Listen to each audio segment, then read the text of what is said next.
তো হ্যালো বন্ধুরা, আমি আমার ফ্রেন্ডের বার্থডে শপিং করার জন্য মার্কেটে চলে এসেছি। তো আমার এই জামাটা খুব পছন্দ হয়েছে। তোমাদের কাছে এই জামাটা কেমন লাগতেছে অবশ্যই বলবে, কমেন্ট করে বলবে।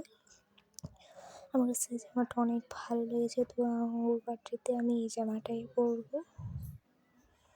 তো আমি আমার ড্রেস চেঞ্জ করে এগুলো প্যাকেট করে দিচ্ছি। জামা জুতোগুলো প্যাকেট করে নিয়েছি। তো একটু বিল কাউন্টারে গিয়ে বিল দিয়ে দিচ্ছি। তো তো আমি 12 তারিখে আমার ফ্রেন্ডের বার্থডে ব্লগটা অবশ্যই শেয়ার করবো তোমাদের সাথে। তোমরা আমাকে সাপোর্ট করবে, তো এইটুকু। তো আর ওর বার্থডে কিন্তু কালকে, আর আমি ওর বার্থডেতে কী দিব সেটাও তোমাদের সাথে শেয়ার করতো। ওকে আমি একটু, তো বাই।